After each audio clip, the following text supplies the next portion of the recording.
오늘 말씀을 나누죠. 로마서 68번째 시간입니다. 로마서 6장 12절에서 14절까지의 말씀 함께 봉독합니다. 그러므로 너희는 죄로 너희 죽을 몸에 왕노릇하지 못하게 하여 몸의 사욕을 순종치 말고, 또한 너희 지체를 불의의 병기로 죄에게 드리지 말고, 오직 너희 자신을 죽은 자 가운데서 다시 산 자같이 하나님께 드리며 너희 지체를 의의 병기로 하나님께 드리라. 죄가 너희를 주관치 못하리니 이는 너희가 법 아래 있지 아니하고 은혜 아래 있음이니라. 아멘. 아주 성경의 핵심 중에 핵심입니다. 제 그 세 아들들이 음악을 굉장히 좋아해요. 그리고 또 실제로 또 음악을 하기도 합니다. 특히 우리 둘째 아이는 컴퓨터 음악을 벌써 하고 있어요. 그래서 소프트웨어를 깔아서 열심히 음악을 만들고 있는데, 그 아이가 그 LP로 된 옛날 그 올디스 재즈 음반을 꼭 사고 싶다 그래서 찾다가 청계천 팔가에 풍물시장이라는 데가 있더구만요. 그 도깨비 시장이었대요, 옛날에. 거기가 철거되면서 이제 그리로 다 몰려 있다 그래요. 그래서 요즘은 제가 거기 가는 그 재미에 아주 그냥 스트레스를 잘 풀고 있습니다. 청계천 5가에 가서 그 시장에서 생선구이 집이나 곱창집이나 돼지 껍데기 집이나 닭 한 마리 집, 미국에서 먹던 건 거기 다 모여 있더구만요. 먹고 싶었던 거는. 그래서 식사하고 걸어서 거기까지 가면 볼거리가 너무 많아요. 난 청계천 그거 이렇게 벗겨놓은 것도 처음 봤어요. 그래서 지난주에 아이를 데리고 갔습니다. 가서 이제 재즈 음반이 뭐 수만 장이 있죠. LP를 요새 안 들으니까 이제 굉장히 많은 중고품 LP들이 있었어요. 그걸 찾다가 아이가 갑자기 소리를 지릅니다.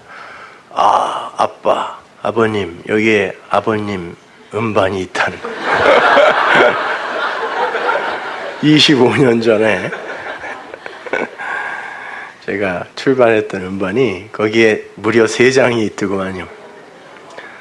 그걸 아이가 찾았어요. 25년 만에. 걔가 태어나기도 전에 나온 거를, 그것도 중고품 시장. 말이 좋아 중고품 시장이지 거의 폐품 처리장이에요. 그 중에 하나는 제가 누군가에게 사인을 해서 선물로 줬던 거예요. 근데 그 인간이 누군지는 모르겠지만 거기다 갖다가 팔았더구만요. 그래서 그거를 아이가 꼭 사야 되겠대요. 자기가 샘플을 떠서 자기 음악에 아버님 음악을 넣겠다고. 근데 그 아줌마가 더 화나게 하는 건 1,000원에 주겠다는 거예요. 그래서 난 누가 싸게 준다 그랬을 때 그렇게 화가 나 보기는 처음이에요. 나 그 아줌마한테 그랬어요. 아줌마 값을 제 값을 받아야지. 왜 이걸 1,000원에 주냐고. 말만 잘하면 3장을 1,000원에 주기도 하겠더라고요. 그래서 그걸 사갖고 왔어요. 사갖고 오면서 그렇게 생각했습니다. 누군가, 저는 굉장히 그 음반을 내고 제가 작사 작곡을 다 하거든요. 그래서 그 곡을 하나 만들 때, 우리 베이스 치는 우리 형제도 지금 음악을 프로듀싱 하는 사람이니까 알겠지만 그건 자기 자식 같은 거예요. 음악을 하나 만들어 놓으면 그 곡을 만들어서 돈도 많이 들어요. 사인을 해서 누군가에게 선물로 줬을 땐, 야, 내가 이렇게 땀을 흘려서 이렇게 음반 하나 만들었어, 잘 들어봐 라고 줬을 텐데, 아니 껍데기도 안 뜯고 그거를 듣지도 않았다는 거죠. 그거를 청계천에 갖다 팔아먹었다는 걸 생각하니까, 야, 선물을 이렇게 가치 없이 취급하는 사람들이 있나? 화가 나더라고요.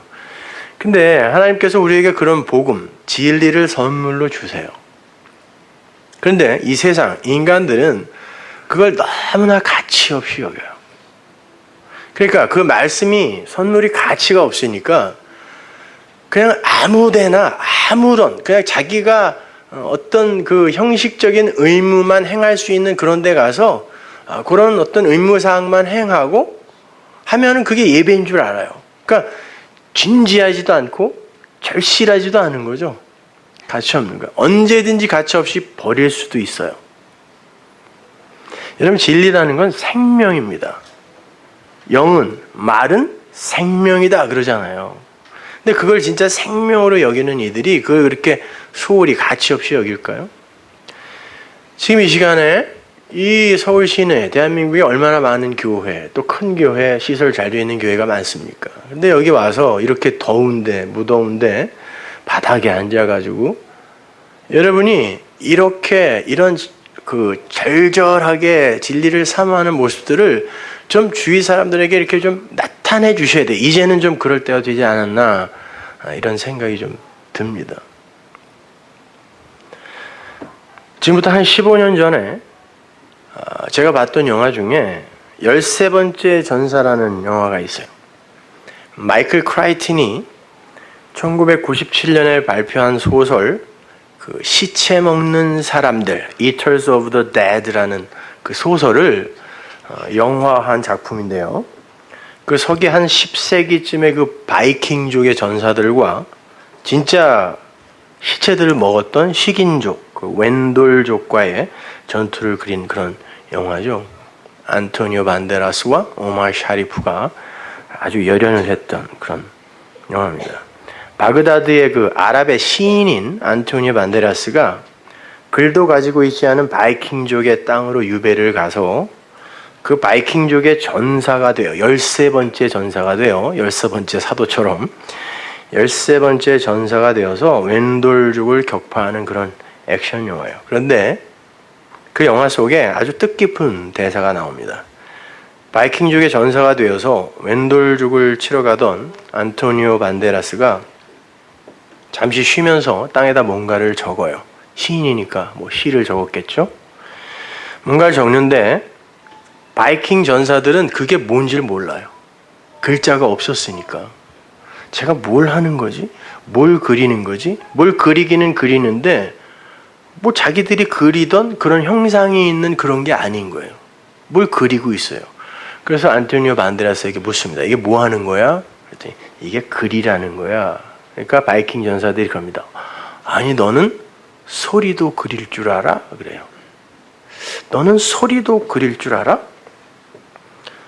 글이라는 거, 문자라는 건 소리를 그린 거예요.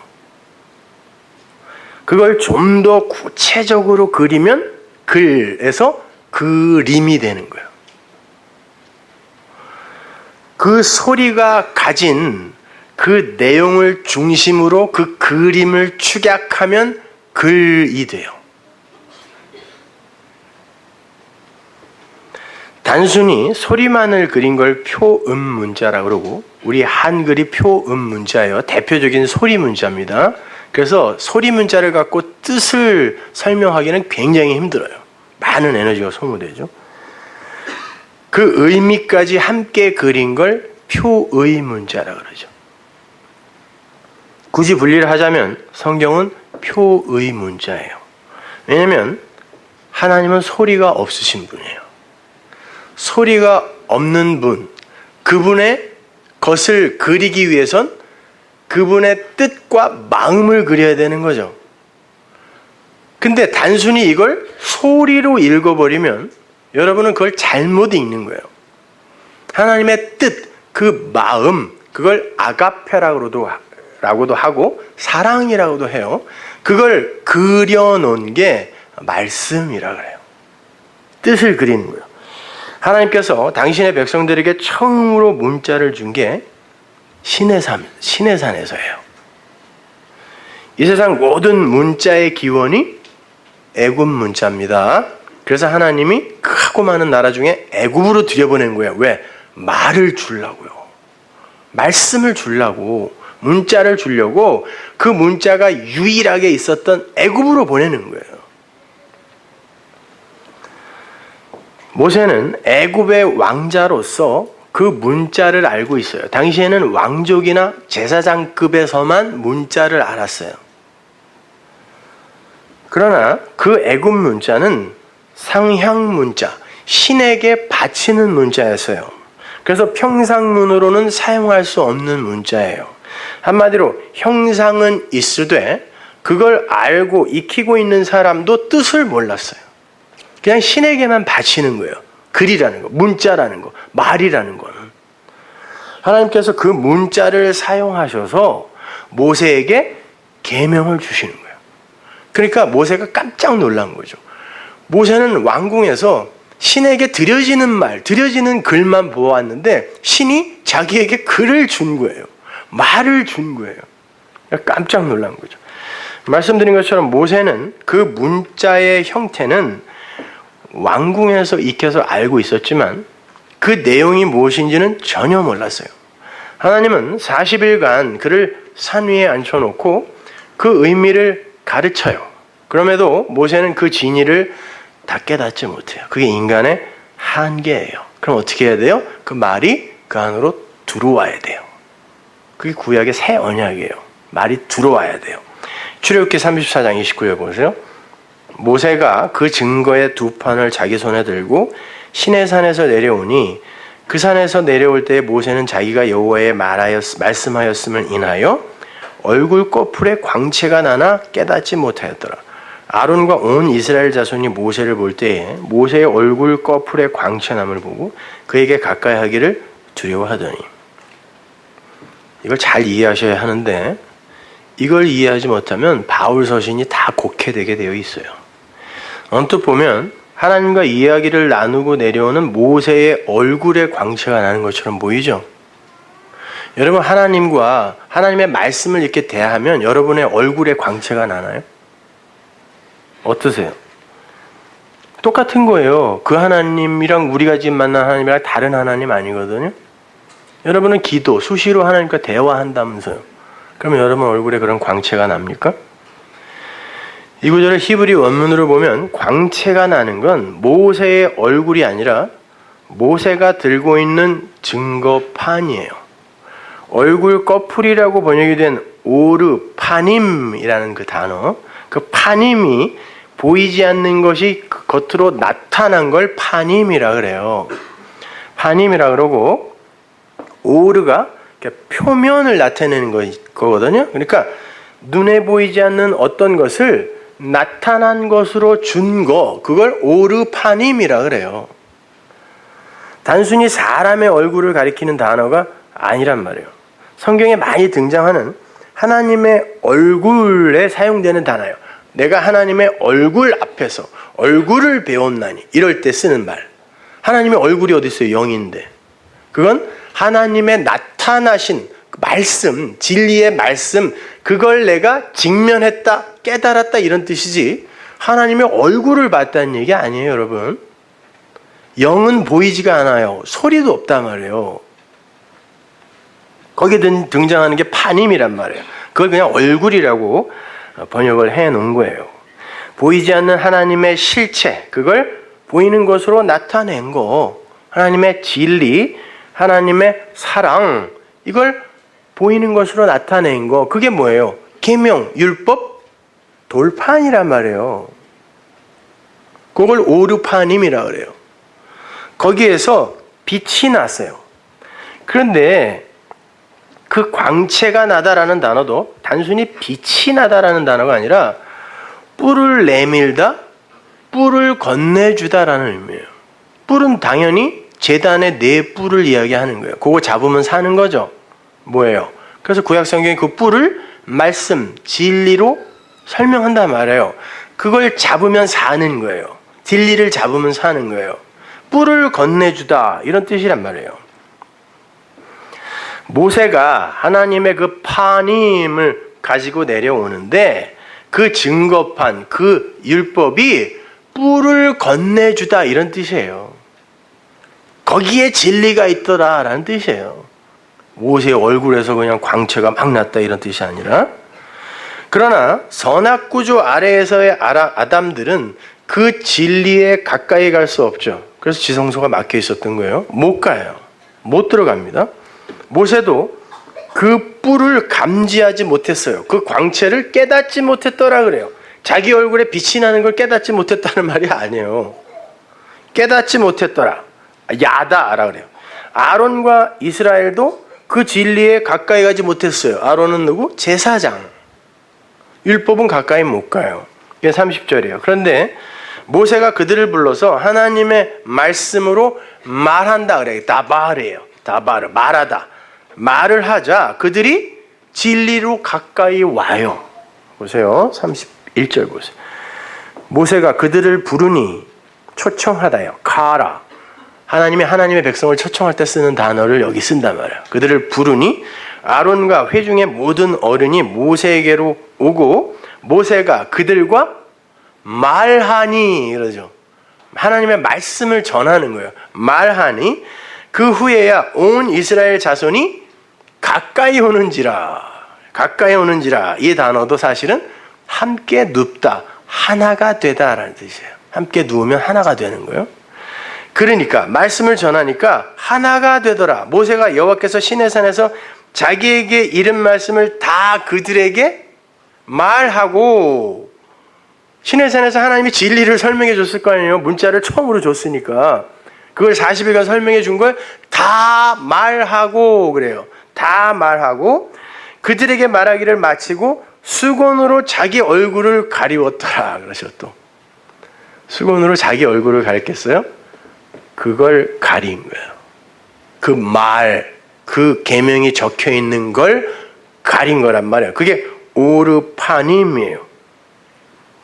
근데 그게 뭔지를 모르니까 번역하는 사람들이 그냥 얼굴이라고 이야기한 거예요. 자기 얼굴. 얼굴이 뭐예요? 얼, 영, 굴, 꼴. 얼의 꼴. 얼에 나타난 게 얼굴이란 말이에요. 원래 얼굴의 뜻이 이게 아니란 말이에요, 이거.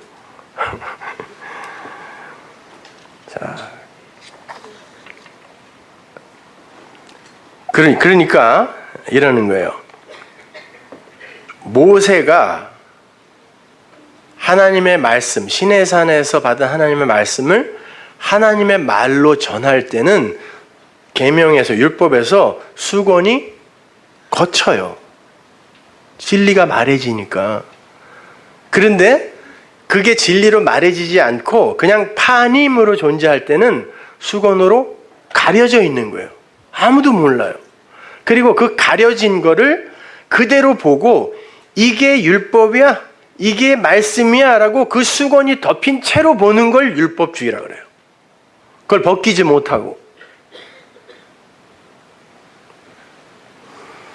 이해가 안 가면 여러분 여러 번 들으셔야 돼요. 이 개념이 확실치 않으면 여러분은 만날 성경을 허투루만 보게 돼요. 곡해하게 된단 말입니다, 여러분.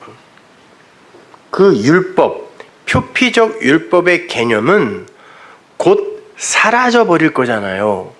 그렇죠? 그래서 그게 사라져 버릴 것이기 때문에 수건으로 가렸다 그러는 거예요, 성경이. 그러니까 사라질 거예요. 그 율법은 진리로 귀결이 되어야 하는 것이지 액면 그대로 수건이 덮여 있는 상태로 인식해버리면 안 되는 거예요, 성경이라는 것 자체가. 따라서 그 율법을 하나님의 말씀으로 전할 때는 수건이 벗겨지게 되는 거고, 여러분은 지금 수건이 벗겨진 진리를 받는 거죠.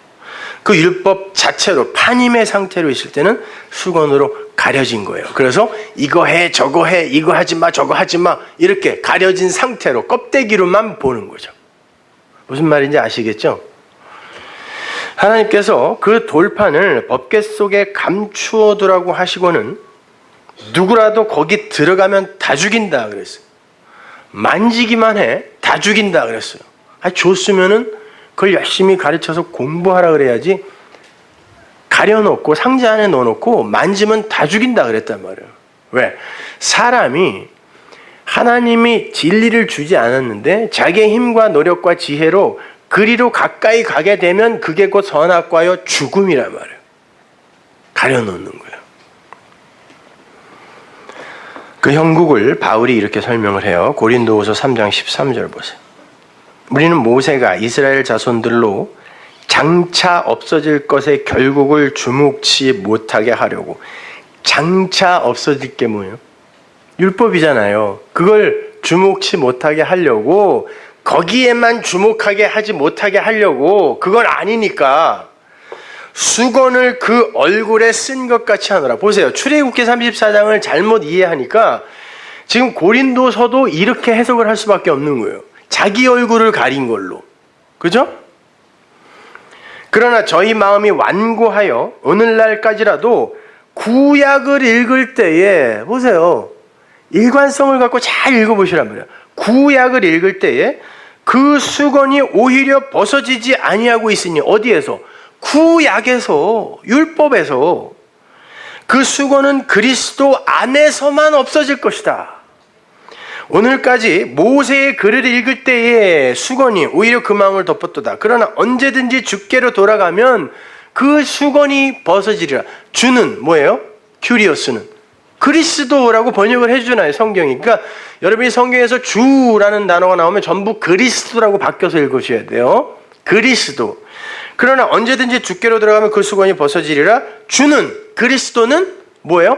영이시니, 영은 뭐예요? 요한복음 6장에서 말, 생명, 성령. 주는 큐리오스, 그리스도는 영, 말, 성령이시니, 생명이시니 주의 말이 있는 곳에 자유함이 있다. 우리가 다 수건을 벗은 얼굴로. 보세요. 여기서는 우리의 얼굴에 또 수건이라 그래요. 일관성이 없잖아요. 아니란 말이에요. 수건이 벗어진 것으로 거울을 보는 것 같이 주의 영광을 보매 저와 같은 형상으로 화하여 영광으로 영광에 이르니 곧 주의 영으로 말미암음이라. 여기서 수건은 휘장이라는 단어거든요. 휘장. 세수하고 얼굴 닦는 그런 수건이 아니라 휘장이라. 그 휘장이 파님, 프로소폰. 여기서는 그 얼굴을 프로소폰이라고 했는데 파님을 헬라어로 번역하면 프로소폰이에요. 그 표면, 나타난 것, 이걸 휘장이 덮고 있어요. 왜요?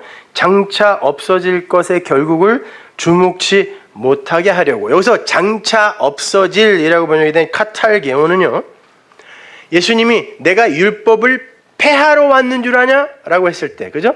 그 사도 바울이 율법은 폐하여지고 라고 얘기할 때 그 단어예요. 율법이 폐하여지다. 그러니까 장차 폐하여질 것을 그걸 주목하면 안 되는 거잖아요. 주목하지 못하게 하려고 휘장으로 가려놨다는 거예요. 그러니까 생명나무 실과를, 선악과를 따먹은 상태에 있는 자들에게 가려놓은 거는 은혜라니까요. 그런데 어떤 계명인가 하면 프로소폰, 얼굴, 프로소폰으로서의 율법이에요. 계명이에요. 그건 뭐예요? 표피적인 이해, 그 율법, 그냥 문자로서의 율법, 그걸 이야기하는 거죠. 그걸 가리는 거예요. 그건 휘장으로 가려져 있어야 돼요. 선악과가 무엇인지를 알 때 생명나무 실과를 먹은 거거든요. 그것이 선악과 생명나무 실과 다른 거 아닙니다. 창세기 보면은 동산에 나무 하나 있다 그랬어요. 단수로 쓰여 있어요. 계속 단수예요.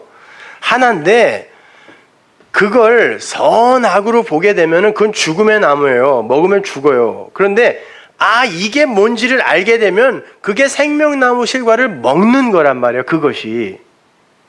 그것처럼 율법이 뭔지를 알면, 그러니까 그 율법을 그대로, 문자 그대로 이해를 해서, 표피적으로 껍데기로 이해를 해서 그것에 묶여버리면 죽음이지만, 그것을 통하여 그리스도라는 진리를 알게 됐을 때 그게 생명나무 실과를 먹는 거잖아요.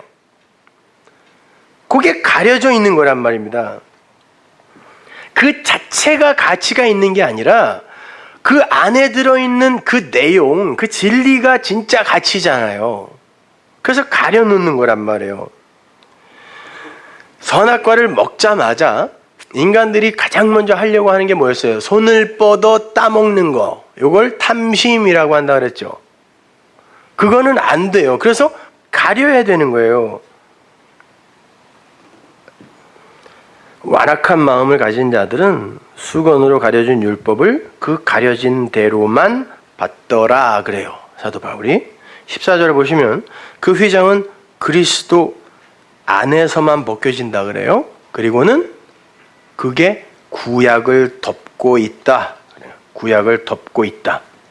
근데 주님께로, 그리스도께로 돌이키면 그게 에피스트레포라는 단어인데요. 그건 완전히 개종하다라는 뜻이에요. 개종하다. 오늘날 기독교는 개종이 필요해요. 수선이 필요한 게 아니라. 개종을 하면 그 휘장이 벗겨지고 지성소의 실체가 훤히 드러난다는 거예요. 그게 16절이에요. 그리고는 17절에서 그 큐리오스가 영, 말이다 라고 이제 설명해 주는 거예요. 18절을 보시면요. 설상가상으로 그 수건이 모세의 얼굴도 아니고 우리의 얼굴을 덮고 있었던 것처럼 이야기를 해요. 아니에요. 제가 그 18절을 떠올려 주세요. 그걸 그 헬라어 원어 그대로 한번 직역을 해드릴게요. 그게 무슨 말인지. 뒤로부터 갑니다. 주의 영은 나타난 것을 영광으로 바꾸어 냅니다. 맨 마지막 18절 마지막 부분 뭐죠? 곧 주의 영으로 말미암음이니라 그러죠. 그게 주의 영, 말씀으로 말미암아 그 말에 의해 이런 거예요. 그러니까 주의 말씀은 그 나타난 것, 보이지 않는 게 이렇게 겉으로 특히 하나님께 겉으로 드러난 걸 우리가 독사, 영광이라고 하잖아요. 그걸 프로소폰이라 그래요. 겉으로만 나타난 그것만 보면 그걸 프로소폰이라 그러고 그게 하나님 것일 때 그걸 영광이라 그래요. 독사, 영광. 주의 영, 말씀은 나타난 것을 영광으로 바꾸어 냅니다. 메타몰프후. 그건 그 말씀, 말에 의해, 진리에 의해 그리스도의 형상이 나타난 그 반영이 된 이런 뜻이에요. 그리스도의 형상인 그 카토프리무조마이를 거울이라고 번역을 해갖고 이게 무슨 말인지 도대체 이해가 안 가게 번역을 해놨는데 그 그리스도의 형상이 반영이 된 나타나 있는 그 모든 영광, 그 영광 독사와 그 프로소폰이 그 말에 의해 열리기 때문입니다. 이런 뜻이에요. 그 열리다, 해석되다, 깨달아지다 라는 말이란 말이에요. 그것이.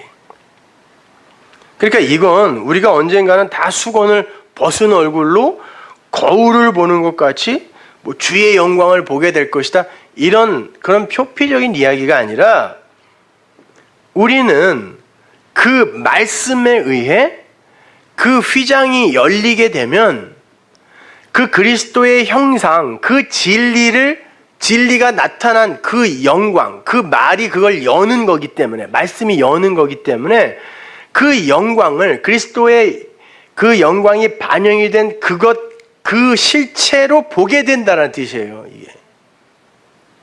그러니까 진리가 되면 성경을 덮고 있는 휘장이 이렇게 열리고 그 안에 들어있는 내용이 보이게 된다는 거예요. 활자가 아니라.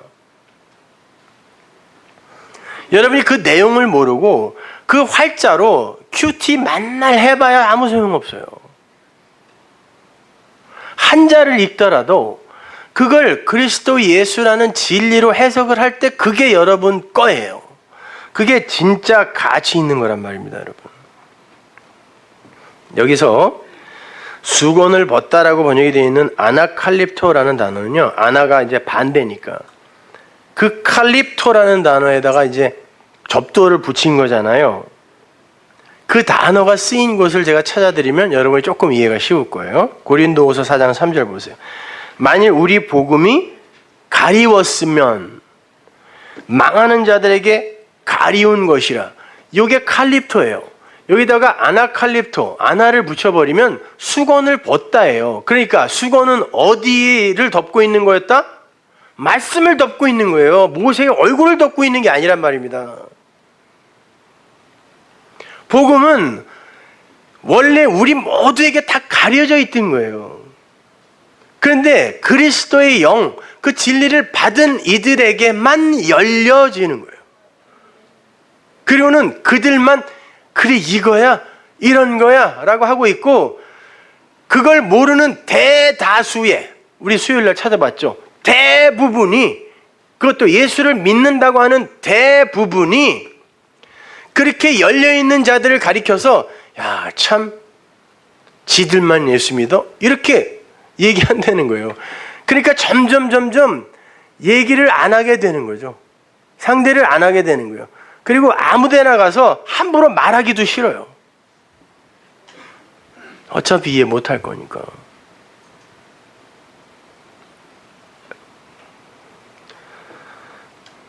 그러니까 이 성경을 여전히 법으로만 보는 이들은 수건이 덮인 엉뚱한 말씀을 보고 있는 것이에요. 그 수건은 그리스도의 영, 진리의 말씀으로만 벗겨지는 거예요. 그게 벗겨지면 성경이 절대 법으로 안 보여요. 나에게 수고하고 무거운 짐을 지우는 그런 것으로 안 보인단 말입니다. 그러면 다시 모세 이야기로 돌아가 보죠. 모세가 하나님으로부터 진리의 문자를 받았어요. 그걸 율법이라 그럽니다.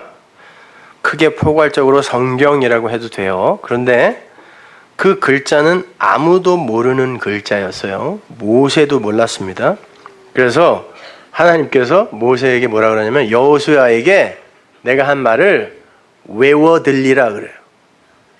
자꾸 말해줘서 외우게 하라 그래요. 왜? 모르니까 문자를요. 외워 들리라.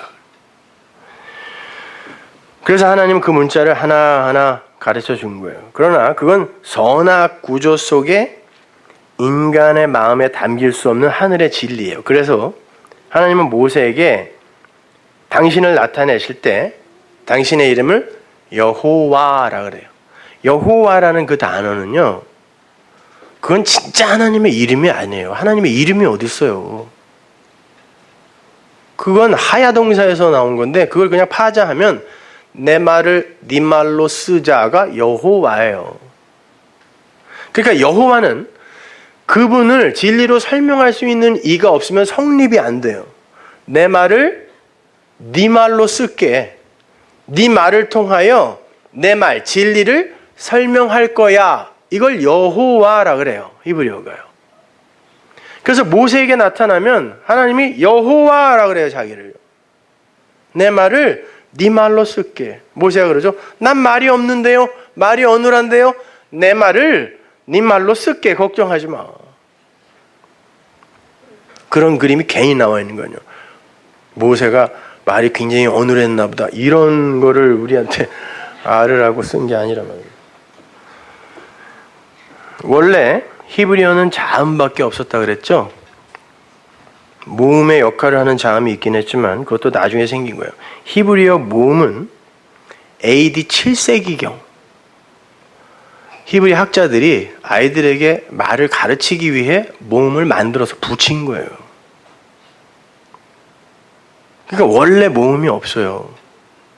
모음이 없으면 문자는 읽을 수가 없어요. 기역, 이것도 역시 모음을 넣어서 우리가 읽는 거죠. 그리고 띄어쓰기가 없었거든요. 그러면 성경이라는 건, 원래 처음 주어진 성경이라는 건 처음부터 자음만 따닥따닥 붙어서 한 덩어리의 자음이었어요. 그거는 읽을 수가 없어요. 모음이 없기 때문에. 그러니까 그건 소리로 읽으라고 준 게 아니라 그 하나하나에 담겨있는 내용을 갖고 나를 알아먹으라고 준 거예요. 그러니까 그건 불가능해요. 도저히. 어떻게 알아먹어요 그거를? 하나님이 은혜를 주지 않으면. 그냥 한 덩어리예요. 띄어쓰기도 없고 모음도 없고 읽을 수도 없어요. 그래놓고 하나님이 줬다니까요. 그러니까 못 알아먹으니까 어떻게 해요? 설명을 해주는 거예요. 이게 진리야 이렇게요. 하나님에게는 소리가 없다 그랬습니다. 뜻이 있어요. 마음이 있어요. 사랑이라는 그분의 실체, 그걸 그려준 게 성경이란 말이에요. 그러니까 여러분은 그걸 알아먹어야지 이걸 여러분에게 어떤 걸 요구하고 금지하는 그런 법으로 읽으시면 절대 안 돼요. 그리고 이 세상을 어떻게 하면 인간답게 살 수 있는가에 대한 어떤 방법론을 여기서 찾으려고 해도 안 돼요. 처세술 이런 거 적혀 있는 게 아니라 하나님이 적혀 있는 거예요. 근데 그걸 배우셨냐고, 여태까지 교회에서. 그거 배우셨어요? 여태까지? 근데도 불만이 없어, 다들요.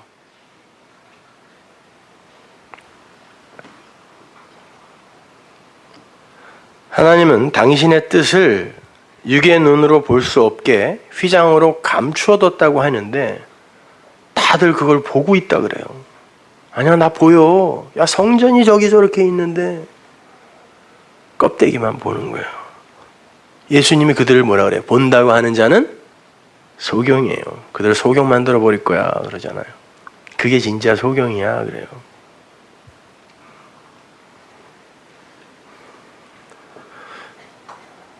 여러분, 그런데 그 휘장이 뭔지 아세요? 뭘로 그걸 가리는지 아세요? 하나님이? 휘장이 뭐예요? 히브리서 10장 19절 보세요. 아, 대한민국의 교회요. 참, 어디부터 어떻게 가야 할지. 10장 19절. 그러므로 형제들아, 우리가 예수의 피를 힘입어 성소에 들어갈 담력을 얻었나니 그 길은 우리를 위하여 휘장 가운데로 열어놓으신 새롭고 산 길이요 휘장은 곧 그리스도의 육체니라 그러죠. 그러면 성경을, 율법을 그리스도의 육체, 예수로 가려놨다는 게 무슨 말이에요? 그게 찢겨져야 지성소가 보인대요. 그게 찢겨져야 지성소로 들어갈 수 있는 거예요. 그죠?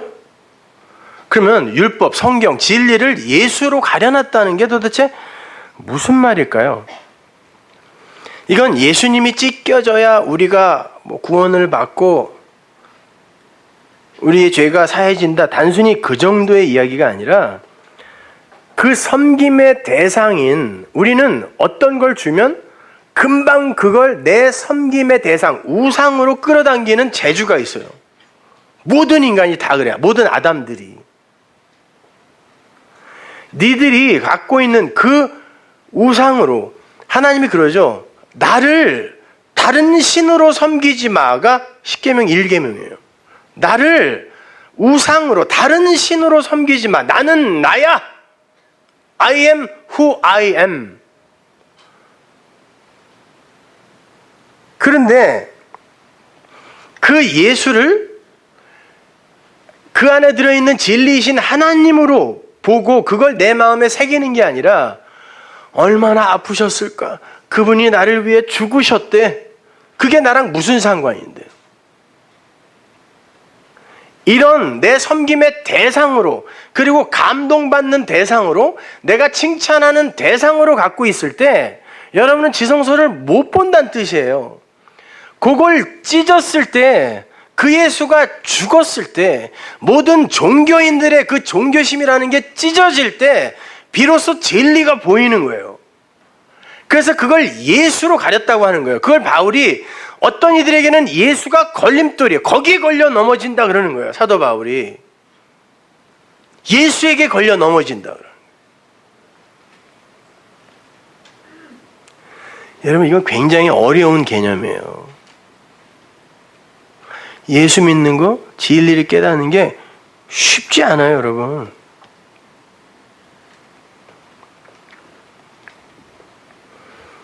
그 예수, 섬김의 대상인 예수가 찢어져야 비로소 내가 그 진리, 지성소를 볼 수 있다라는 걸 내가 알게 되면 그 예수가 섬김의 대상이 아니라 곧 죽어야 할 대상이 되는 거예요. 빨리 죽으세요. 그래서 향유 옥합 깬 여자가 그 모형으로 등장하는 거예요. 주님, 예수님, 당신이 빨리 죽어야 7 귀신 들렸던 나, 7 귀신 들렸다니까 그 7 귀신 들렸던 여자가 그 말이야, 맞아요. 그러는데 우리가 다 7 귀신 들린 사람이었어. 7이라는 단어는 완전한, 그러니까 귀신 들린 자, 마리아는 다 그거에 마라라는 뜻이니까요. 그래서 예수님 십자가 주변에 전부 마리아만 있었던 거예요. 딴 여자는 이름 안 써요. 그냥 그 여자 그러지. 다 7 귀신 들렸던 그 여자. 그러니까 다 모형들이란 말이에요. 그 마라가 쓴 물이 단물이 되는 거예요. 쓴 물은 뭐? 나쁜 말, 단물은 진리가 되는 거예요. 당신이 빨리 죽어야 마라인 내가 나오미가 되는 겁니다. 그게 향유옥합 깨서 부은 사건이란 말이에요. 그러니까 여러분은 오늘날 그런 패션 오브 더 크라이스트 같은 영화 보면서 내가 저기 있었으면 저걸 꼭 막았을 텐데 이러면 안 되는 거예요. 그럼 사단아 내 뒤로 물러가라 이렇게 되는 거예요. 예수님 빨리 죽으셔야 돼요. 이렇게 가야 되는 거예요. 빨리 죽으세요 가서.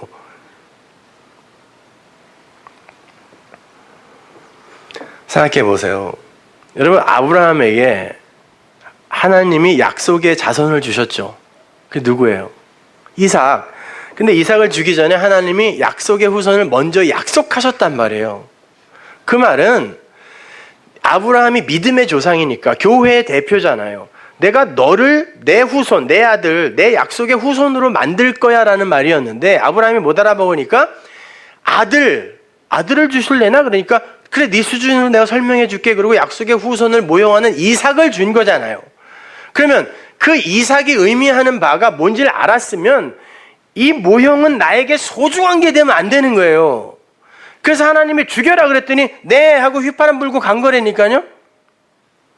마찬가지예요. 예수 약속의 후손이 우리에게 주어졌어요. 하나님의 아들이에요. 그러나 그 자체가 섬김의 대상이 되면 안 된단 말입니다. 왜 예수를 이 땅에 보내서 그렇게 죽이셨는지라는 그 내용, 그 진리를 내가 알 때 그건 필요 없는 거예요. 그 십자가 자체도 야 내가 어떻게 나의 죄를 위해서 그렇게 십자가에 달려 죽으셨어가 아니라 나라는 존재라는 건 그렇게 전적으로 하나님 측에서 시작하여 완성하실 수밖에 없는 거구나를 깨달았으면 그거는 가치가 없는 거라니까요. 역사 속 그거는. 그걸 예수를 죽인다고 하는 거예요. 그런데 그걸 그 의미도 모른 채 십자가를 그냥 붙들고 앉아있으면서 야 어떻게 나를 위해 그런 일이 벌어졌지? 이렇게 되면은 그건 내 밖에 있는 게 되는 거란 말입니다. 대부분 요 수준에 머물러 있는 거예요. 그러니까 감동만 하는 거죠. 근데 나가면 금방 없어져 그 감동은요. 여러분 내 감정을 신앙이라고 생각하지 마세요. 그건 하루에도 12번씩 바뀌는 거예요.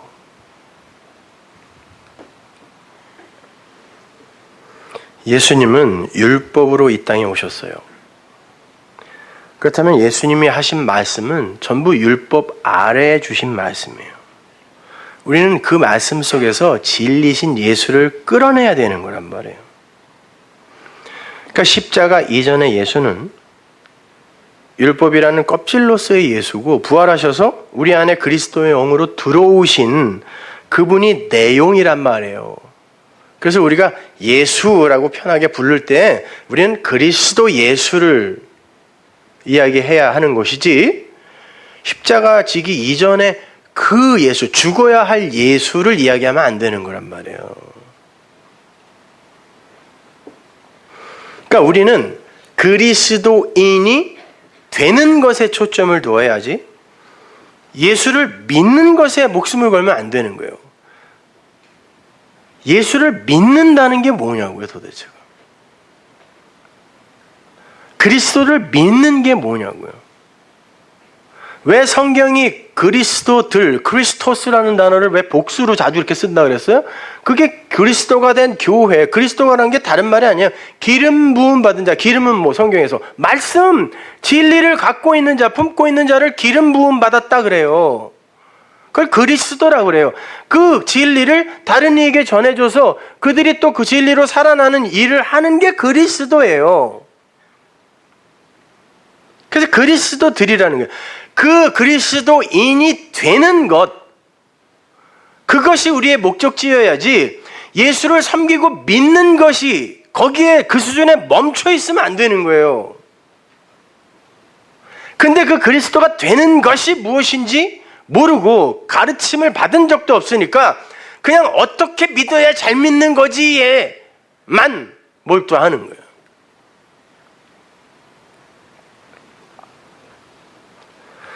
잘 이해하셔야 돼요. 제가 이제 율법주의나 유대주의를 부정하는 그 단계에서 이제 한 단계 더 올라간 거예요. 제가 초창기에 에베소서 요한복음 때는 구약으로 설교했어요. 똑바로 사세요. 신앙이란 건 삶입니다. 복 받고 신비한 거 보고 그러는 거 아니에요. 그러니까 성경의 그 진행 그 절차대로 설교를 한 거죠. 그랬어요. 왜? 그때는 LA를 비롯해서 전 세계가 거의 기복주의나 신비주의, 실용주의에 다 빠져 있었거든요. 그게 무슨 놈의 기독교냔 말이에요. 그래서 아니에요. 기독교는 존재의 문제지.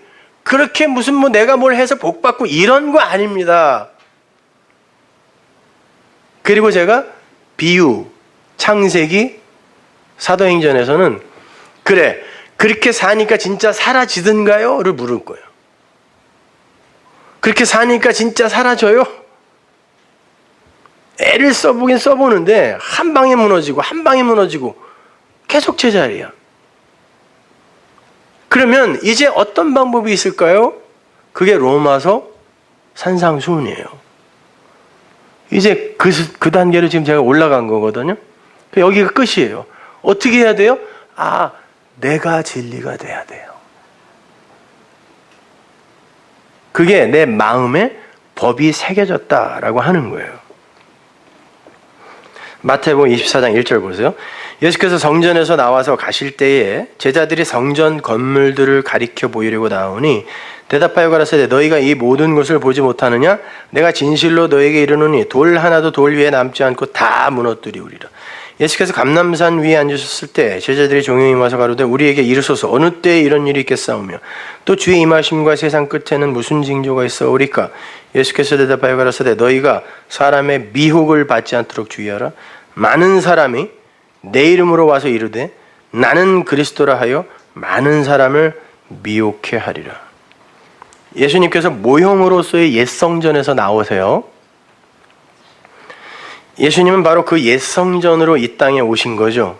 그래서 나를 부수어라 내가 사흘 만에 세 번째 것으로 일으키리라. 그래서 부활하리라 해요. 내가 세 번째 성전. 첫 번째 성전은 솔로몬의 성전, 두 번째 예수, 세 번째가 그리스도예요. 그리스도 예수. 우리를 품은 바로 그게 성전. 그래서 우리를 사도 바울이 너희들은 성령에 거하는 전인 줄 알지 못하느냐? 이게 세 번째 성전이거든요. 그래서 그분은 십자가에서 돌 위에 돌 하나 남지 않은 모습으로 부수어진 거예요. 근데 제자들은 옛 성전에만 관심이 있어요. 수건이 덮여있는 그거만 보고 있는 거예요. 왜? 번쩍번쩍 빛나고 있었거든요. 율법주의는 항상 번쩍번쩍 빛나요. 사람들이 존경하는 일들을 한단 말이죠. 얼마 전에 어떤 스님 나와서 인도에 학교 짓고 도와주고 이러는 거 나오는데 사람들 다 감동하더라고. 진리가 없이 그렇게 행하는 걸 옛성전이라 그래요. 자기의라 그래요.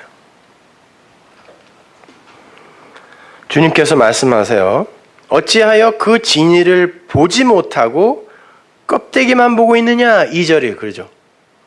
어떻게 이 모든 걸 보지 못하니? 그래요. 보고서 멋지죠? 그러는데 주님은 너희들 어떻게 이 모든 걸 못 보니? 이 모든 게 다 진리인데 어떻게 이걸 못 봐? 내가 소리가 없어. 나타난 것으로 준 게 성전 아니냐? 그럼 이걸 보고 진리를 깨달아야지. 어떻게 성전만 보고 있어? 이게 그렇게 멋있다고 할 수 있어? 그러는 거예요. 그 블레뽀라는 단어가 쓰였어요. 그게 뭐냐면 보다라는 단어가 4개 있다 그랬어요. 헬라어에는 옵타노마에 그냥 보는 거. 에이돈 그건 하나님이 뭘 보여주기 위해 이렇게 준 거, 그걸 보는 거죠. 안 주면 못 보는 거. 블레뽀는 뭐예요? 이게 뭔가 해서 시험해 보는 거니까 먹어 보다, 입어 보다. 왜 거기에 보다라는 말이 들어가 있을까요, 여러분? 이게 뭔가를 해 보는 거야. 먹어 보는 거, 입어 보는 거, 씹어 보는 거. 뭐지? 이거. 블레뽀예요, 이것이. 그걸 블레뽀 하다 보면 어떻게 돼요? 호라오 하고 깨닫게 되는 거예요. 이게 4번 깨달음이란 말이에요, 이것이. 근데 예수님이 그래요. 어떻게 여전히 블레뽀 못하고 있니? 그러는 거예요. 어찌하여 율법이 되어 죽으러 온 나 예수만 보고 있니? 내가 담고 있는 나는 진리로 왔다라고 요한복음 1장에서 얘기해 줬잖아. 나는 말씀이라고 얘기해 줬잖아. 그러면 그 말씀에 진 의를 알아야지. 어떻게 너희들은 나만 보고 있어. 그러니까 너희들이 내가 죽는다 그랬더니 그렇게 화낸 거 아니야. 베드로는 꾸짖어 야단쳤잖아요. 죽지 말라고. 그러니까 너희들은 내가 죽으면 안 되는 거야. 그지? 그러면 니들이 죽어. 왜 나만 보고 있어? 나는 죽어야 되는 거야. 그 안에 진리가 중요한 거지 내가 중요한 게 아니란다 그러는 거예요.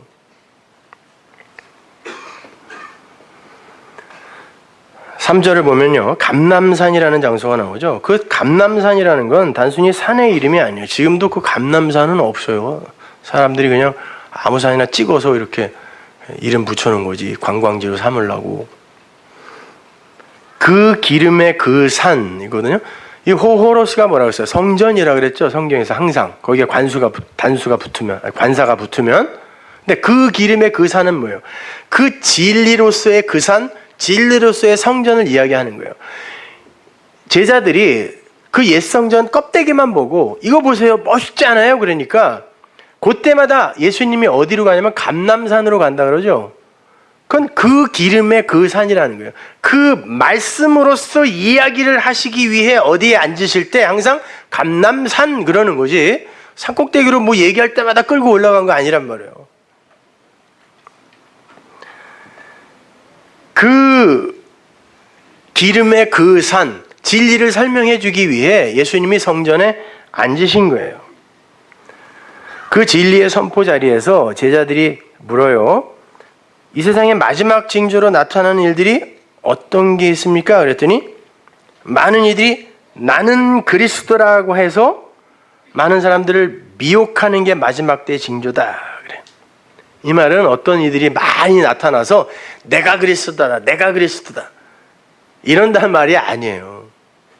여기서 이 많이라는 말, 폴루스라는 단어는 대부분이란 뜻이거든요. 대부분 그래요 지금? 아니죠. 몇 명 안 돼요. 문선명, 박태선, 신천지 이렇게 몇 명 안 된다니까요. 대부분이에요. 그러니까 여기서 이 말은 무슨 말이냐면 마지막 때의 징조가 뭐냐면 대부분이 진리인 그리스도 말고 그 예수, 여기 에고 에임이에요. 그 말을 이야기하는 사람이 내가 그리스도다가 아니라 에고 에임이 나를 그리스도다 하는 자들, 그들이 대부분이잖아요 지금요. 그죠? 그분을 그냥 섬기려고 하고 그분이 하신 말을 어떻게 하면 순종하려고 하고 하는 거.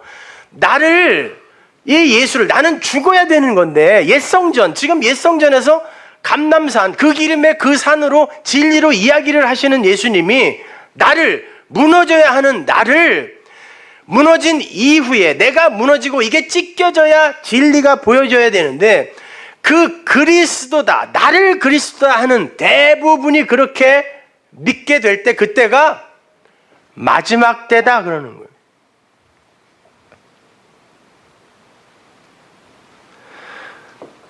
그렇게 예수를 나 밖의 것으로 그리고 추억하고 칭찬하고 섬겨야 하는 대상으로 갖고 있을 때 우리는 그분을 어떻게 부를 수밖에 없어요? 내가 그분과 연합되어 진리가 되지 못했을 때 그분은 어떻게 불러요? 주여 주여. 내 밖에 있으니까. 그래서 예수님이 그러는 거예요. 날더러 주여 주여 하는 자는, 거기는 주여 주여 하는 자마다 다 천국에 못 들어간다 그러는데 그 말이 아니라, 그러면 주여 주여 하는 자 중에 천국에 들어갈 수 있는 사람도 있다는 말로 들리잖아요. 원어로 보면 날더러 주여 주여 하는 자는 모조리 다 그 하늘들의 나라에 못 들어간다 라는 뜻이에요. 거기서 천국도 그냥 하나님 나라가 아니라 그 하늘들, 복수예요. 하늘들, 호우라노스, 하나님의 백성들의 그 나라에 합당하지 않다는 거예요. 어떻게 하면? 나더러, 지금 죽기 전에 예수잖아요. 나더러 주여 주여 하는 자. 왜? 그 주 그리스도는 내 안에 들어와 나를 그리스도인으로 만드는, 나와 연합되는 존재지, 내 밖에 넣어놓고 주여 주여 하는 거 아니란 말이에요. 그것도 또 큰 소리로 삼창도 해. 어디 저 멀리 있는 거예요 그거는. 에?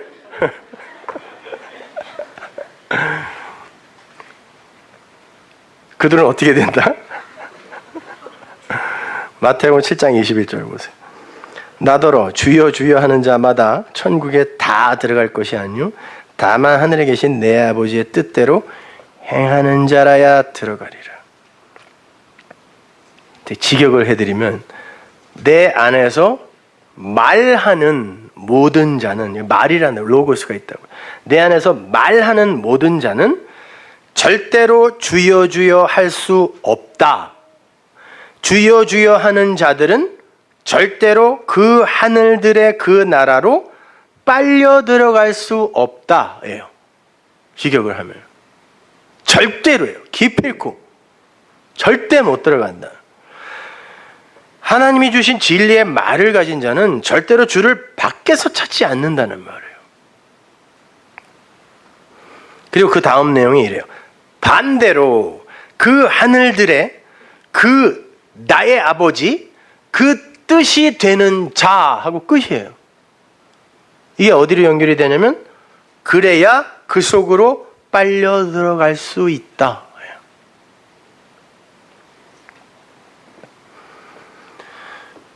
그럼 아버지 뜻대로 행하라는 건 뭐냐? 신약성경에서 행하라라고 번역이 된 포이에오는 히브리어 아사 동사를 번역한 거거든요. 근데 그 아사 동사는요, 인간들의 율법적 행위를 가리키는 단어가 아니라 눈에 보이는 어떤 것, 나타난 것을 잘 가르쳐서 그가 담고 있는 보이지 않는 내용을 가르치는 거. 그리고 그렇게 하는 행위를 아사라고 그래요. 행하다라고 이야기한단 말이에요. 예를 들면 이런 거예요. 창세기의 큰 틀을 네 단어로 요약하면 구약의 큰 틀도 마찬가지죠. 아마르, 라, 바달, 카라, 이런 순으로 틀이 잡혀 있어요. 아마르는 뭐라 그랬어요? 하나님의 말이에요. 진리 그 자체인 말. 그걸 다바르, 어떤 성전이나 이 자연이나 우주 이런 걸 갖고 그 아마르를 이야기할 때 다바르라고 한다 그랬습니다. 자, 그 아마르, 진리의 말이 있고, 그걸 나타난 것으로 이렇게 보여주는 걸 라라고 그래요. 그래서 그 단어를 보다라고 번역을 하는데, 그보다 굉장히 깊은 뜻이 있는 거죠. 아마르, 라.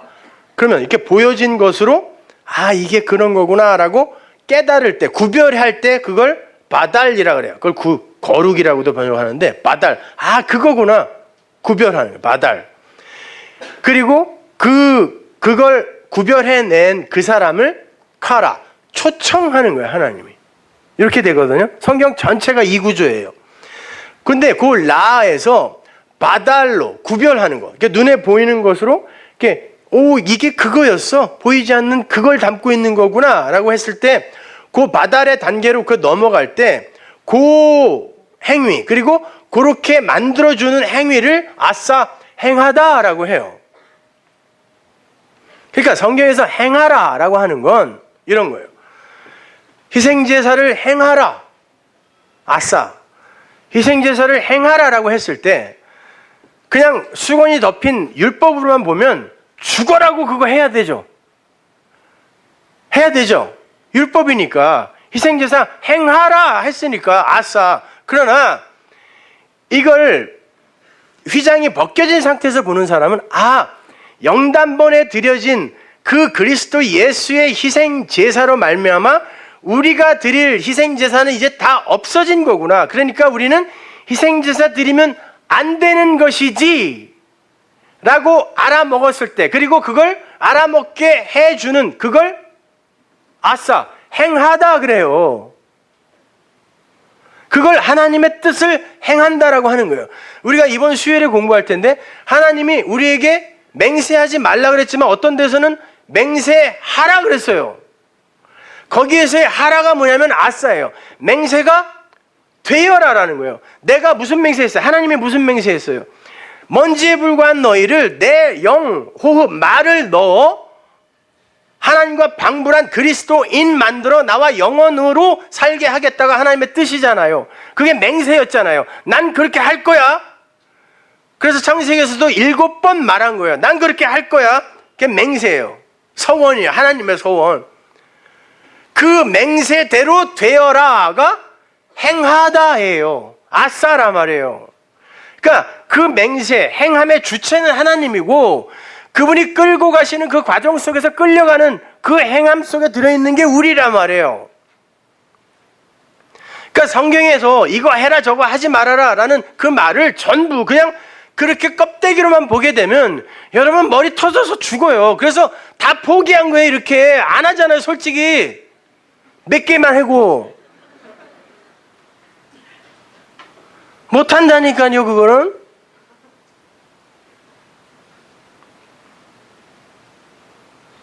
근데 여태 이 반대로 배워왔기 때문에 이렇게 이야기하면 알아듣는 이가 없어요.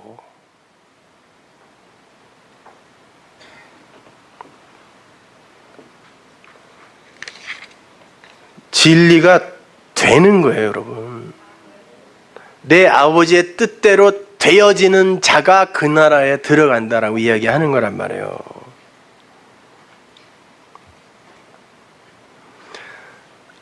이 네페시, 먼지, 티끌, 하나님이 보기에 티끌에 불과한 자들에게 하나님이 하나님의 것을 부으시죠. 그게 뭐예요? 생기였잖아요. 그게 뭐예요? 루와흐, 말, 영이란 말이에요, 그게. 그러면 하나님이 당신의 백성을 찾아오셔서 뭘 찾겠냐고요. 내 것 찾는단 말이에요. 그래서 히브리 결혼 풍습이 신랑이 신부에게 미리 빙패물을 보내는 거예요. 누군지 몰라요. 근데 내가 보낸 그거 갖고 있는 그 여자가 내 신부다. 왜? 한 10명, 15명씩 하녀들까지 다 나와 있었거든요. 그러면 하나님이 우리 신부인 우리에게 와서 뭘 찾겠냐고. 내가 준 거, 내 말, 진리, 영, 그거 찾는 거예요. 그 네페시가 뭘 하고 안 하고는 그 신랑에게 아무런 상관이 없어요. 이미 정해진 하나님의 신부는 하나님의 것을 이미 받아갖고 있다니까요. 그 여자를 찾는 거예요. 그 신부를 찾는 거란 말입니다. 그거 안 갖고 있으면 아무리 이쁘고 화려하고 쭉쭉 빠졌어도 신랑의 눈에 안 보여요. 안 보여요. 열처녀의 비유에서 슬기로운 5처녀는 기름을 준비했다 그러죠. 말이에요. 영. 그러나 행위는 비슷해요. 다 잤어요. 10명이 다. 근데 다른 건 어떤 이들은 그 진리를 갖고 있더라는 거예요. 진리를 갖고 있다고 전부 무슨 성인 군자 되나요? 아니에요. 그렇지 않아요. 똑같아. 다 자고 있어요. 그런데 신랑이 올 때가 됐습니다. 마지막 때예요. 잠자다가 벌떡 일어나 보니까 신랑이 올 때가 됐네요. 그때 되니까 이 기름이 중요한 걸 알게 됐어요.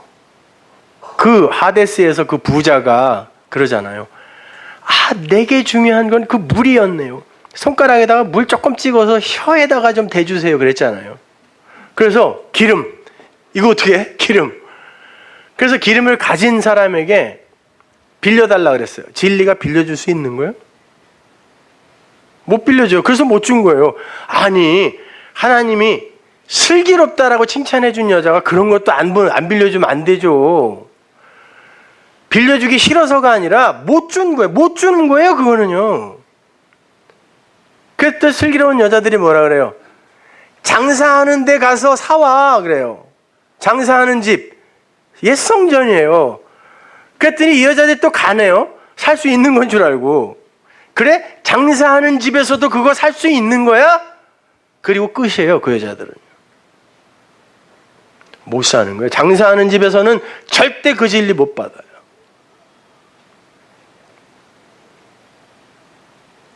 문이 잠겼어요. 와보니까. 문을 두들깁니다. 열어주세요. 열어주세요. 우리가 여기 있어요. 그때 그 신랑이 뭐라 그래요? 마태복음 25장 12절 보세요. 대답하여 가라되 진실로 너희에게 이르노니 내가 진리로 말한다. 내가 너희를 알지 못하노라. 여기서 알다라고 번역이 된 말 에이도예요. 보다.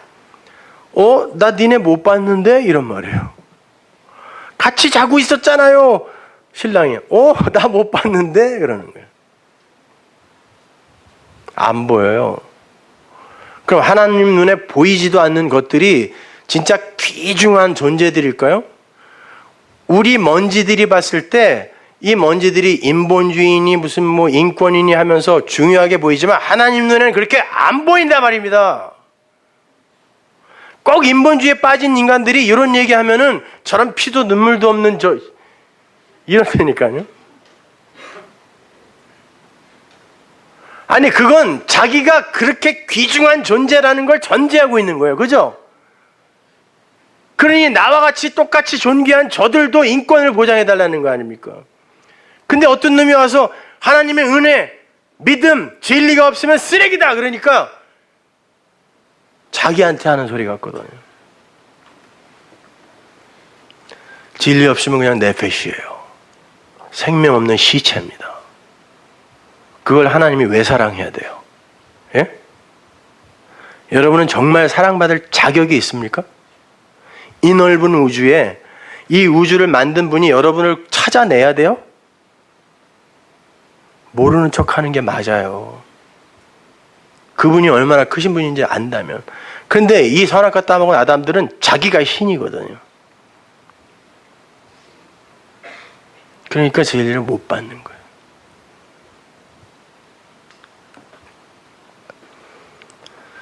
그렇게 마태복음 7장에서 주여 주여 하는 자들이 뭐 했어요? 일은 무지하게 많이 했죠. 주의 이름으로 귀신 쫓아내고 권능 행하고 구제하고 뭐하고 근데 왜 나를 모른다고 하세요? 주님이 뭐라 그래요? 나 안 보여. 나 안 보여. 내가 도무지 너희를 알지 못하느라. 나 못 봤는데? 못 봤는데?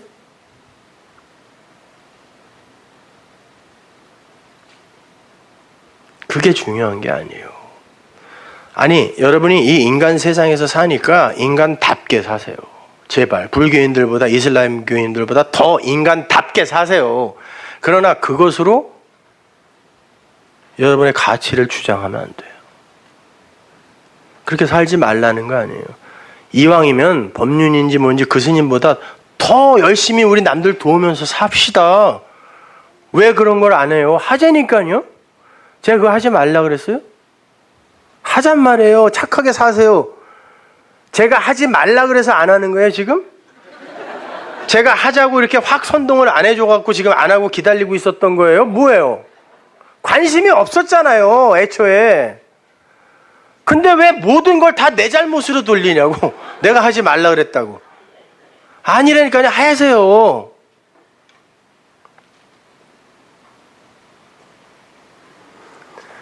그러나 구원은 그런 것과 아무 상관없어요. 따라서 중요한 건 뭘 하고 안 하고의 문제가 아니라 그 하라 하지 말라의 명령으로 점철된 하나님의 말씀을 통하여 그 진리를 가졌는가가 중요한 거예요. 그렇게 진리가 없는 몸, 그걸 오늘 본문이 죽을 몸이라고 하는 거고 그 죽을 몸들의 열심을 몸의 사욕, 에피두미아라고 이야기하는 거예요. 희생 제사 열심히 드리려는 거예요. 그럼 니네 다 죽는다는 것이죠. 진리를 가지지 않고도 자신의 자원과 노력을 바탕으로 해서 진리의 행세를 하려 하는 것, 그리스도 없이도 내 것으로 세상의 존경과 박수를 받을 수 있다라고 생각하는 그 욕심, 그거 버리라는 거예요. 여러분 이왕이면 세상 사람들에게 칭찬받고 사세요. 뭐하러 욕먹으면서 살아요. 그렇지만 그것으로 하나님 그러니 저는 자격이 있죠? 쟤보다는 좀 낫죠? 이리로 가면 안 된단 말입니다. 희생제사를 계속 드려야 겨우 안심할 수 있는 그런 수준. 그건 신앙인 아니에요. 청년들 똑바로 들으세요. 공부할 땐 공부하세요. 일할 땐 일 열심히 하세요. 그 때려치고 단기 선교지 이런 데 가갖고 어중간하게 그냥 돌아와서도 할 것도 없고 그런 거 하지 말아요. 그럼 아예 차라리 봉사활동 하러 간다고 가던가. 가서 뭘 전하고 왔냐고요. 예? 괜히 문명 없이도 잘 사는 사람들한테 문명 갖고 들어가서 그거 없으면 못 살게 망가뜨리고 온 거예요. 아니에요. 그건 폭격하고 온 거지 그들에게 생명 주고 온 거 아니란 말입니다.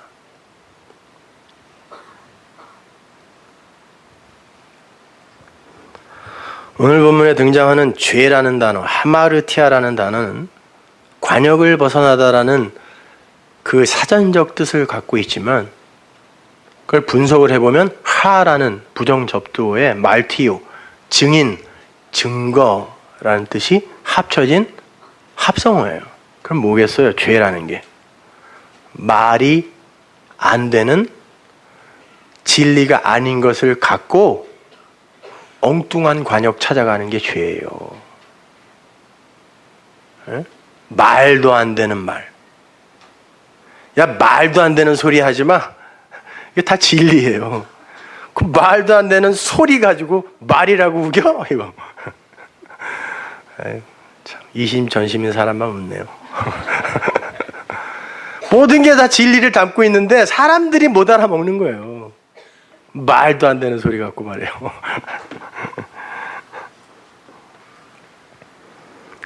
성경은 그렇게 진짜 말과 가짜 말의 전쟁에 대해 기록을 하고 있는 거예요. 하늘의 물, 땅의 물. 물론 땅의 물은 하늘의 물을 모형하고 설명하기 위해 주어진 거지만 그걸로 이게 하늘이야라고 우기게 되면 이게 저주의 물이 되는 거예요.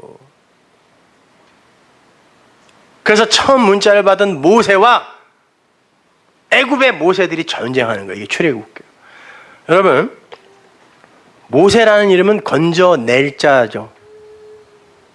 근데 원래 모세의 이름은 모세스였어요. 그럼 건져낸 자예요. 물에서 난 자, 물이 낸 자, 물이 보낸 자, 모세스. 그 이름은 애굽의 모든 왕자들이 다 갖고 있는 이름이에요. 애굽에서 왕이 될 수 있는 가능성이 있는 남자들은 전부 이름이 모세예요. 거기다가 자기가 진짜 왕이 되면 자기가 섬기는 신 이름을 앞에 붙여서 투투모스 이렇게 이름을 만드는 거예요. 그러니까 다 모세예요. 그래서 걔도 모세예요. 아, 죄송하지만 참 그분도 모세예요. 그런데 이 모세는 물에서 물이 보낸 자, 아랫물이 보낸 자들, 세상의 왕들이잖아요. 거기에서 건져내어져 하나님의 물을 받아 다시 이 모세들, 아랫물의 모세들과 맞닥뜨리게 되는 거예요. 모세가 하나님의 물, 말을 받아 애굽으로 들어가서 가장 먼저 맞닥뜨려야 하는 게 이 땅의 모세였어요. 이 물들의 싸움이라니까요. 그러나 하나님이 아랫물을, 바다를 찢어버리는 거예요. 이거 아니라고. 그리고는 그 물, 하늘의 물을 갖고 있는 모세가 그 사이로 통과해버리는 거예요. 찢어버리는 거예요. 파괴해버리는 거예요. 하늘물의 승리. 요걸 세례라고 하잖아요. 예수님이 찢겨진 사건이 바로 이거란 말이에요. 성경은 일관성이 있어요. 땅의 물, 그 모형에 멈춰 있으면 안 돼요.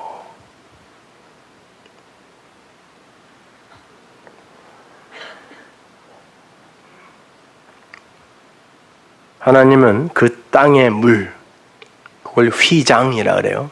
휘장을 찢어버리고 껍데기만 보고 엉뚱한 하늘물 상상하지 말라라고 일갈하신 거죠. 그리고 그 휘장 안에 감춰두셨던 진리를 당신 백성들에게 보내셔서 진짜 숨을 주는 거예요. 거기에서 그들의 진짜 눈이 뜨이고 그들의 진짜 귀가 열리게 되는 거예요. 하나님께서 바람, 이게 르와흐거든요. 동풍을 보냈더니 홍해가 찢어졌잖아요. 그게 찢어지다라는 단어거든요. 영, 르와흐가 영이죠. 말, 진리를 보내니까 그게 바다가 아랫물이 찢어지더라. 이게 모형이란 말이에요. 여러분, 그렇게 하나님께 영광이 되는 건 우리가 우리 것 중에 최상의 것을 우리 하나님께 바치는 게 아니라 그분이 준비하신 생명, 영생을 거저 갖는 거예요. 생각해 보세요, 여러분. 에덴 동산에서 하나님이 최초의 사람에게 어떤 식으로 영광을 받으실까요? 아담과 하와, 사람, 둘이 합쳐서 사람이에요, 단수. 사람이 뭘 하면 하나님께 영광이 돼요? 그 에덴의 동산에서. 잠 하루에 3시간씩 자고 매일 철야기도 한다. 아담과 하와가. 자기의 삶을 뒤로 젖혀두고 열심히 과일 열매 따다가 짐승들 구제한다. 둘이 맨날 손가락 걸고 착하게 살기로 결단한다. 선악과 안 먹는다. 답은 하나예요. 다른 거 하지 말라고 요구한 적 없어요. 선악과 먹지 마. 이거 안 먹으면 하나님께 영광 되는 거예요. 여러분이 선악의 주체가 되어서 여러분이 뭘 하려고 할 때 하나님이 거짓말쟁이가 되는 거예요.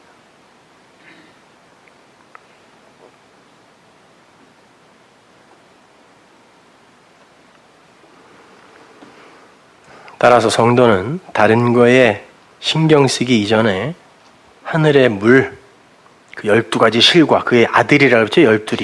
열둘이라는 그 아들이라는 열매를 맺게 하는 생명의 물, 진리를 가지는 것에 집중해야 되는 거예요. 그게 말씀으로 오시고 진리로 오신 그리스도 예수에게로 함몰되는 다른 그리스도들, 기름 부음 받은 자들, 성도의 모습인 거예요. 계시록 19장 8절 보세요. 마지막으로. 또 내가 들으니 허다한 무리의 음성도 같고 많은 물소리도 같고 거룩한 성 새 예루살렘 하나님 나라에는 항상 많은 물소리, 진리의 소리란 뜻이에요. 그 소리가 나죠. 큰 뇌성도 같아서 가로되 할렐루야 주 우리 하나님 곧 전능하신 이가 통치하시도다. 우리가 즐거워하고 크게 기뻐하여 그에게 영광을 돌리세. 어린 양의 혼인계약이 이르렀고 그 아내가 예비하였으니 그에게 허락하사 빛나고 깨끗한 세마포를 입게 하셨은즉 이 세마포는 성도들의 옳은 행실이로다. 여기는 행실이라는 단어도 아예 없어요. 그냥 성도들의 의다 그래요. 이 세마포는 성도들의 의다. 성도들의 의는 우리 로마서 앞에서 배웠죠. 하나님이 준비하신 그리스도라는 의예요. 그 의, 성도들의 의가 그리스도가 그들의 옷이 되어 신부의 옷이 되어 입혀져 있어요 이미. 근데 그들을 뭐라 그래요? 그러니까 그리스도, 기름, 말씀을 받았으니까 그들의 이름이 뭐겠어요? 9절 천사가 내게 말하기를 기록하라. 어린 양의 혼인잔치에 청함을 입은 자들이 복이 있도다 하고 또 내게 말하되 이것은 이들은이에요. 이것이 아니라 이들은 하나님의 참되신 진리의 말씀이다. 신부들 하나하나를 뭐라고 이름 붙이냐면 이들이 하나님의 참되신 진리의 말씀이야 그래요. 여러분의 이름은 뭐예요? 그래서 말씀이에요.